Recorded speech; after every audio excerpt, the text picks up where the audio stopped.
Okay, how you doing? You're tuning to your favorite TV show, Up Close, Olio Max TV, Sports, Entertainment, and more. My name is Marshall. Follow me on all social media platforms at Oheneba Marshall. Last week I was with AMBOLLEY and he was talking about his band life. It was never an easy journey from band to band to band to band to London and to another band, and the journey continues. Today we're going to still continue the journey, and I'm here with Mr. GYEDU-BLAY AMBOLLEY. Yeah, so last week, you were talking about you in London, you were cleaner and in the whole lot. So at what point in time did you realize that you have to come to Ghana and start a solo career? After, I think, 91, that kind of format, when I left London for Switzerland. Oh, okay. Yeah. Okay. And I stayed in Switzerland because I had a girlfriend anyway. Okay. Yeah. So in London, right? Yeah. She's a Swiss girl. Oh, okay. And she wanted me to, visit her. So after I went straight to Switzerland. Yeah. We stayed together. I met some other Swiss musicians. You stayed in Switzerland for how long? Yeah, for almost, I think, about 6 months. Okay. And I met some other Swiss musicians, and we played together, some other clubs and things like that. Because they were fascinated, seeing, musicians from Ghana. A black guy. Yeah. Going through all this. Yeah. And because I knew the language of music and everything, it was easy to relate. It was easy, very, very much so. So from there, after 6 months, I came back to London. Then from London, straight to Ghana. Okay. Yeah. You see, the son about Ghana. About Ghana. Now, of course, that time, what are you? You're some of because of the coup d'etat. Coup d'etat, my Rollins. Nigga Kahun, and once in a time, I think it killed the music of Ghana. Okay. Yeah, I mean the Rolling Stone because of the curfews. Curfews, okay. So people were not performing. No. The curfew wasn't about 1 month or 2 months or the curfew was almost a year and getting to 2 years. I think so. Wow. Consistently. So urban them and all musicians because it's many ha. And so I'm been one more than Nigeria. Okay. Been one more Ivory Coast. You know when your chance to work Europe no work. And so I'm okuku sekunu na. Your friend then Dr. Pabo Bonum. Yeah. Now friend Amachi the Denu the gang when you are okuku in Nigeria. Okay. But I'm on Mishemwa. Yeah, Mishemwa though. Up and down, but Mishemwaha.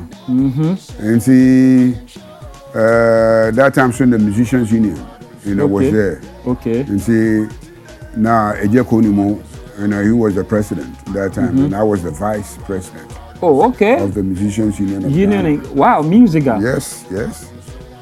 I was the vice president. Which year was this? 19? This one around 91. Okay. Because I joined musica even before traveling to Europe and things like that. Because that time Jerry Hansen, the late Jerry Hansen, Kofi Ghana Boredom, they were the president at that time. Yeah. Until it came to the time Ejekonimo, Ekotuaba. Nejukonumo was elected president. And I was elected the vice. And see, I was the vice president with the union for almost about, 7-8 years. Wow.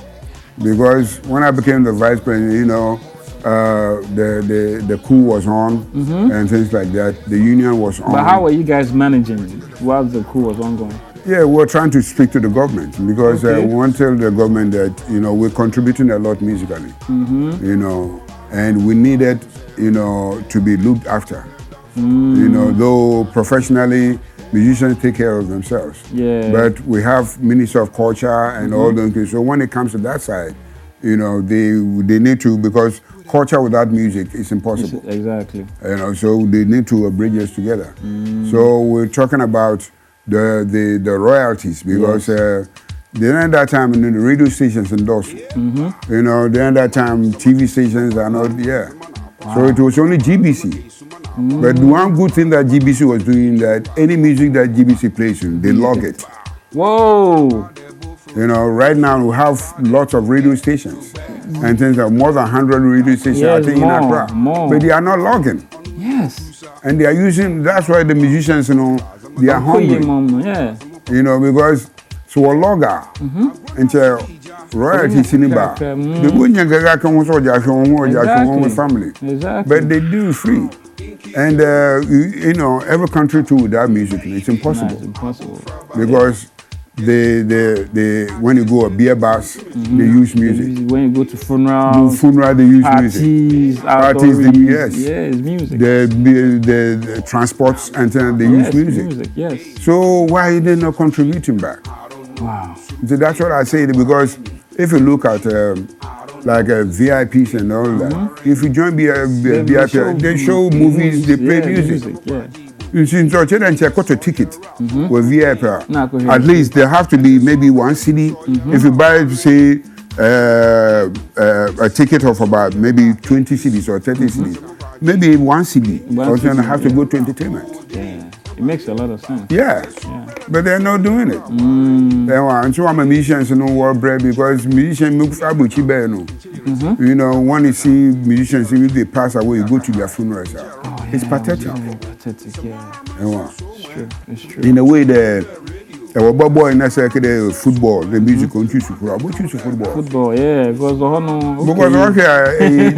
my case and somebody is that's why we go. It's true. But football is our lifespan. Football, you could do better 35, 40 years. You can't play anymore. So you have to make the money. But music, you know, it's forever. It's forever. And see, or their government, because back in the days, what music now do in school. They were teaching that in school. Now, music has been taken out of school, the curriculum. And that is damaging the younger ones that come in. Because people without their culture, and because it's your culture that strengthens you, make you know who you are. Exactly. But if that one is, you know, put aside, then it becomes you. But you were part of the musical at that time. Why didn't you advocate for all those? But no, because then that time, you know, there was music at school. Oh, okay. There was music in school. Ben Bracken them all. You guys were making royalties from GBC at that time. Yes. Ben Bracken them all, they were playing St. Augustine school band called the Famous Flames. There were other bands, all came from school bands. Wow. You know.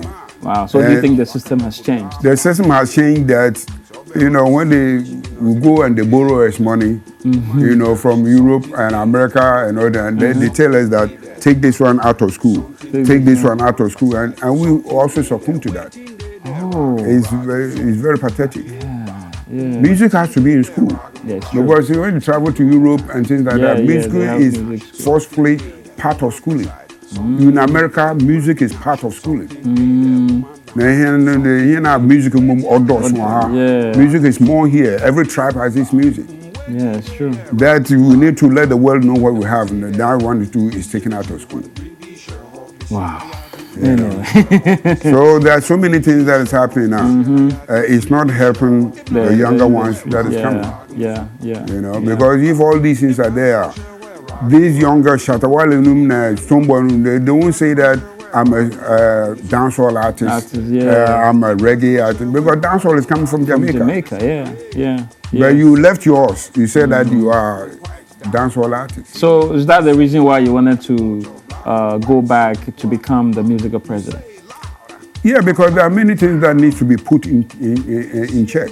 You know, because the welfare of the musicians, because musica is there for the welfare of the musicians. Exactly. Those that have contributed towards music in Ghana, at some point in time, you know, they can't be performing anymore. It's true. But their music is being used. So one way or the other, you know, they need to get revenues, you know, after the usage of their music. But why did you withdraw from the competition? Because they have made a place a mafia. Oh, mafia. Big time. And I always say it, and I always say it again, because people and personalities like Dan Hope's in them, they call him, I mean, how can Dan Hope become president of the union? I mean, what experience does he have? Okay, so looking at Boredom. Sidikou Buhari. Yeah, Sidikou Buhari is the orchestrator. Because Sidikou Buhari orchestrated all these things for Boredom all to become president. Okay. Because of more practices, there are a lot more practices over there, and Sidikou has to cover them. Okay. And in cover them, he has to put his own people there. Okay. That's where the mafiaism comes in there. Wow. But that has also done a big damage to the musicians' union. But what do you think about the royalty systems you see at Boredom? Nothing is happening. Musicians are hungry. Right now that we are in lockdown and things like that, it's even worse. Because no performances anywhere. Yes. And they are hungry. Even when we weren't in lockdown, musicians were hungry. Because they weren't getting what needs to come to them. Yeah, it's true. Because I remember saying, I'm part and parcel of collection societies of Europe and America. Wow. So I get in America? Yeah. I get royalties from there. Okay. I get, because there the system is working. Yes. So anybody that uses your music, you are paid for that. Yes. The other time, Gamro called me. They said I have some money there and things like that. So we're going to check it. Royalties were about, it was about 5,000 CDs. On just from one country, Germany. Okay. Yes. So how does it work? How many royalties companies in Ghana and in Germany works? That's how it's supposed to be. Okay. Because collection societies, they live together. Because here they play foreign music. Yes. So when they play foreign music and the collection society here is paying. Okay. Yeah. African music, they also pay. There you go. Okay. But here they are not paying. Even the musicians here, they are suffering. Yeah. So it's. But what do you think should be done to change all the systems? It's a structure. And the structure is something that is there. It's not that us. It's something that we are coming to make it. Okay. It's something that is already structured there. The collection societies, they need to link. Okay. Because you collect revenues out of the usage of music. Yeah. And see, they need to link. Okay. But they don't link. Now, avenues is all the work from what you collect his car. It used to be an intellectual property for a commercial purpose. He has to get revenue for that. And that's a avenue in you are. The person who owns that property will go hungry. Yes. And that's what's happening. I see, when I'm driving around, I see guys selling CDs and hip life, what's the compilation, and what it's totally wrong. Yeah, it is wrong. Because Gamro don't have to sit down and allow all these things to happen. Yes. We go Echo Circle, we go to Circle. Yeah. Lots of over there. Yeah. And you selling somebody's intellectual property because you see, in time. They don't have the time, so they go to Circle and they say, "Oh, which songs are hits?" This is what so this time, so even they don't do CD, they do pen drive. George Mo and Joshua Kudukum, all at the expense of all these people that have contributed. Do you think things can be done to change all this? It can be done. It's a structure. We have to go back to the structure. Okay. Because it's an offense. And using somebody's property, intellectual. Yeah, it is. And it's with that, the police know that it's an offense. Yes. So if the structures are properly in place and properly manipulated, all these things will happen. It's true. Because if somebody does that and is caught and sent to jail and things like that, it will deter. Yes. But now it's don't go me. Everybody's getting it. Everybody's just doing it, and we have Gamro. And they say they are going around this, and you see, many things are going on. it doesn't sit right with me. Yeah. People think that, oh, AMBOLLEY wants to become president of the union, and say, no, the structures have to be in place, because if I'm able to live on music here, whether lockdown or not, my people too have to be the same. Exactly. But if you become the president, what can you do to change it? Oh, what can I do? Yeah. The thing is a structure. And I keep on saying that there's structure, because if GPRTU is using our music and things and so for commercial purposes, we need to sit down with them. Exactly. And let them know that these are the laws. Yes. So let's help one another along the way. Yeah. The radio stations will sit with them. The TV stations will sit with them. Because they know that without music they can't run the radio stations. That's true. They can't. Yeah. So without music, beer bars can't run. Nah. I mean, you can't. Parties. Politicians. You know, so if the structures are not being properly taken care of, then it affects the musicians, because all those kind of musicians that have contributed a lot, you go to their funeral, you will feel sorry. One is sometimes, the other time, they say Kennedy Japan, and things like that.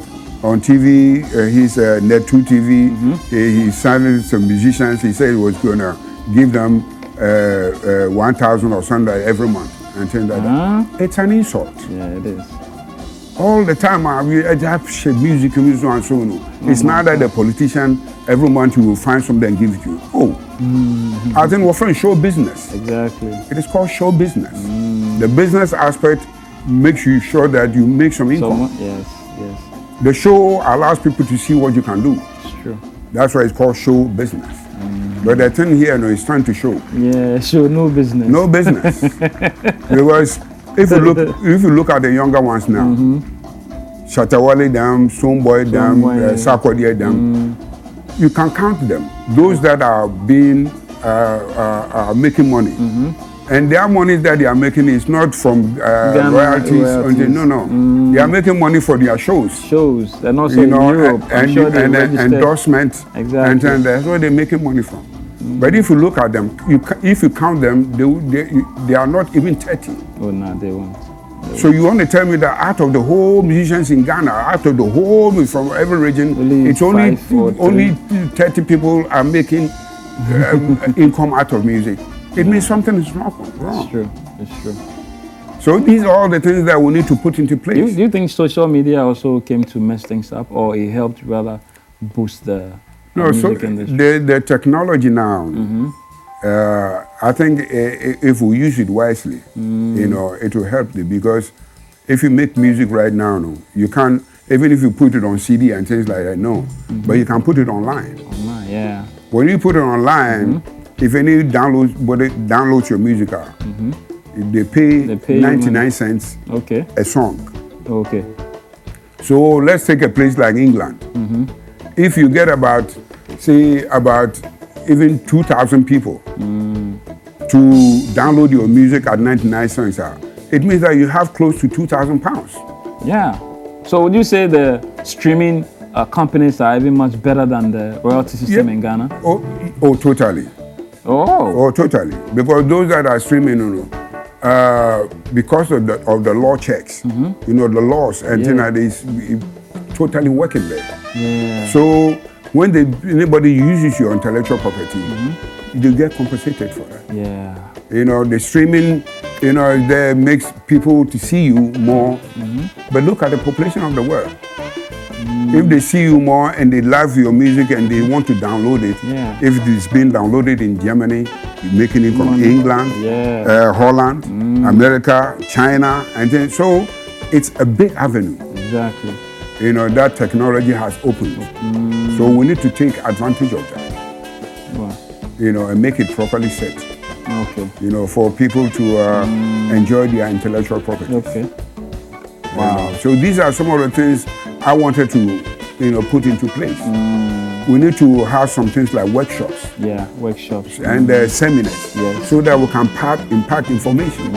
But the younger ones come in, we need to impact information to them. But without workshops, without all these, that's why the younger ones, there's a gap between the older musicians and the younger ones. The older musicians are the ones that pass information to the younger ones.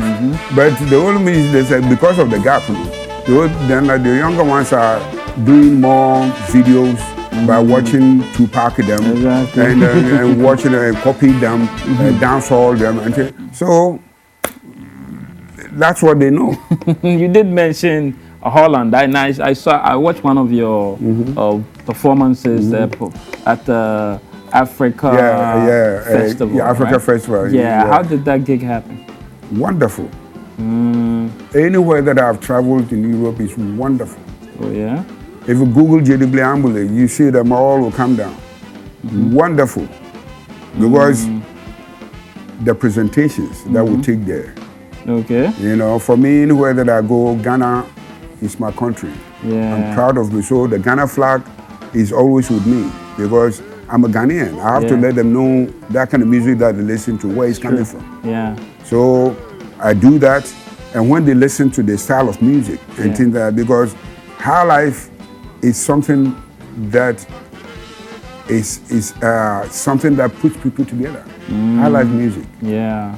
You know, the younger ones don't know, so they are following a dance hall. A dance hall and because as we sit here, if we go to a dance, if they play Agbaja and things like that, if people don't know Agbaja, that will dance. Mr. AMBOLLEY, let's take a look at Mr. AMBOLLEY performance in Holland. We'll be right back. Whether you like or you know like, after you hear AMBOLLEY sing. Whether you like or you know like, after you hear AMBOLLEY talk. If you like it good, oh yeah. If you like to say, oh yeah. If you like it good, oh yeah. If you like to say, oh yeah. If you like it good, oh yeah. If you like to say, oh yeah. If you like it good, oh yeah. If you like it, yeah.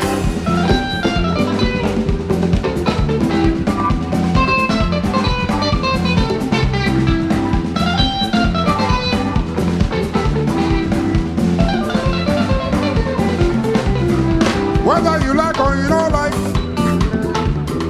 whether you like or you don't like, oh. Whether you like or you know they like, oh. Whether you like or you know they like, oh. If you like it good, oh yeah. If you like to say, oh yeah. If you like it good, oh yeah. If you like to say, oh yeah. If you like it good, oh yeah. If you like to say, oh yeah. If you like it good, oh yeah. Yeah, man.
Whenever you hear AMBOLLEY talk, if you like a good, oh yeah.